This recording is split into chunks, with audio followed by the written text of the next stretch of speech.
दोस्तों, किसी भी शुभ कार्य के प्रारंभ में उस परम सत्ता का स्मरण अनिवार्य है जो इस ब्रह्मांड के पालनहार है। आइए अपनी आंखें बंद करिए और भगवान श्री हरि विष्णु के इस दिव्य स्वरूप का ध्यान करें। ओम शांताकारं भुजगशयनं पद्मनाभं सुरेशं विश्वाधारं गगनसदृशं मेघवर्णं शुभांगं लक्ष्मीकान्तं कमलनयनं योगिविद्यायनगमयं वन्दे विष्णुभवभयहरं सर्वलोकैकनाथं।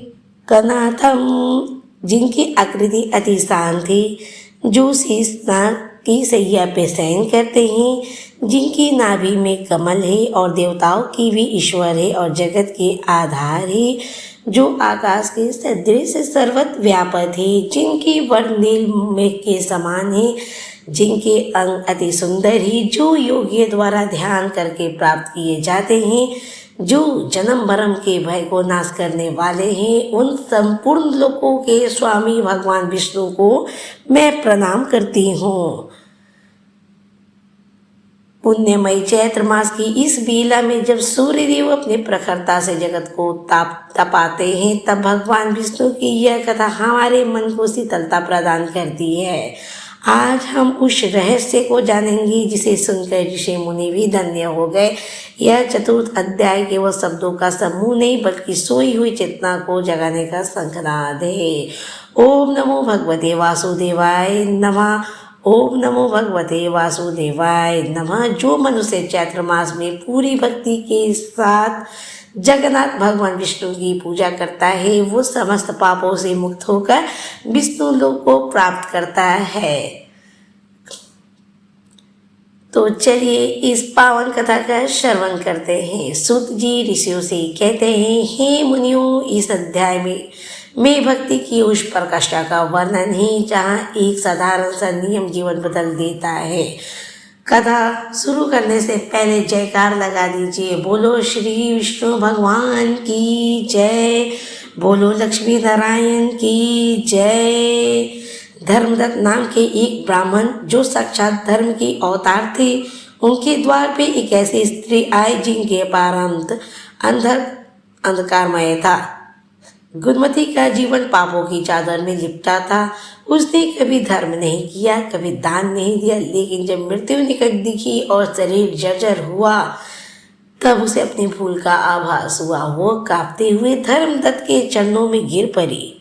धर्मदत्त ने उसे दुत्कारा नहीं बल्कि करुणा के साथ कहा, पुत्री, पश्चात ही पाप का सबसे बड़ा प्रायश्चित है। अब तुम चैत्र मास की शरण लो। उन्होंने उसे समझाया कि कैसे सूर्योदय से पूर्व स्नान करने से ही शरीर के साथ साथ आत्मा की भी शुद्धि होती है। उन्होंने बताया कि इस तपती धूप पे जो प्यासे को शीतल जल पिलाता है और थके हुए राहगीर को छाया दान करता है, उसके लिए बैकुंठ के द्वार खुल जाते हैं। गुणमती ने पूर्ण श्रद्धा से इस नियमों को अपनाया। उसने चैत्र के कठोर व्रत किए, श्री हरि के नामों का कीर्तन किया। परिणाम यह हुआ कि जिस स्त्री को यमदूत ले जाने वाले थे, उसके स्वागत के लिए स्वयं भगवान विष्णु ने अपने पार्षदों को भेजा। यह कथा प्रमाणित करती है कि अंत भला तो सब भला, बशर्ते वह अंत चैत्र मास की भक्ति में बीता हो। तो आइए इस कथा के सार को अपने जीवन में उतारे।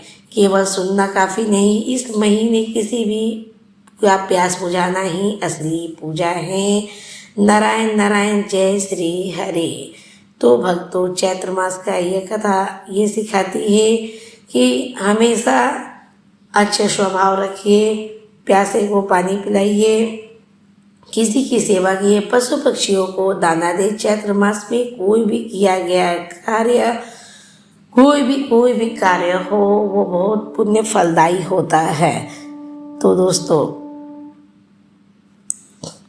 इस माह की चतुर्थ अध्याय में बस इतना ही।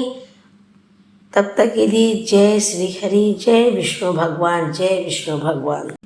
मंगलम भगवान विष्णु, मंगलम गुरुधवज, मंगलम पुंडरीकाक्षं, मंगलाय तनोहरि। भगवान विष्णु केवल एक देवता नहीं बल्कि इस ब्रह्मांड के संतुलन का आधार है। जब जब इस धरती पे अधर्म बढ़ा, उन्होंने कभी राम बनकर मर्यादा सिखाई तो कभी कृष्ण बनकर कर्म का मार्ग दिखाया। वे शांताकारा में यानी घोर संकट और उथल पुथल के बीच भी शांत रहने की प्रेरणा देते हैं। वे लक्ष्मीकांतम हैं जो न केवल धर्म बल्कि जीवन में ऐश्वर्य और सद्बुद्धि के प्रदाता है। वैभव भयहरम है यानी जो हमारे मन के डर और जन्म मरण के चक्र को काट देते हैं। चाहे वो क्षीर सागर में शेष नाग पर शयन हो या सुदर्शन चक्र के धर्म की रक्षा, विष्णु जी का हर स्वरूप हमें धैर्य और कर्तव्य की सीख देता है। अगर आपकी भक्ति सच्ची है तो नारायण आपकी नैया कभी डूबने नहीं देंगे। ओम नमो भगवते वासुदेवाय नमः। ओम नमो भगवते वासुदेवाय नमः। ओम नमो भगवते वासुदेवाय नमः। ओम नमो भगवते वासुदेवाय नमः। भगवान विष्णु के 10 अवतार हैं। के मत्स्य अवतार जल प्रलय से सृष्टि और वेदों की रक्षा करने के लिए, क्रोम अवतार समुद्र मंथन के समय मंदराचल पर्वत को अपनी पीठ पर धारण किया, वारा अवतार हिरण्यक्ष का वध कर पृथ्वी को समुद्र से बाहर निकाला, नरसिंह अवतार भक्त प्रहलाद की रक्षा के लिए, अहंकारी हिरण्यकश्यप के अंत के लिए, वामन अवतार राजा बलि का घमंड चूर कर 3 पगों में 3 लोक नाप लिए, परशुराम अवतार अधर्मी और अत्याचारी क्षत्रियों का विनाश करने के लिए, राम अवतार मर्यादा पुरुषोत्तम बनकर रावण का वध और धर्म की स्थापना की, कृष्ण अवतार अधर्म के खिलाफ महाभारत के युद्ध में गीता का ज्ञान दिया, बुद्ध अवतार दुनिया को शांति अहिंसा और करुणा का मार्ग दिखाया, कलियुग अवतार कलयुग के अंत में अधर्म का नाश करने के लिए यह अवतार होना अभी बाकी है।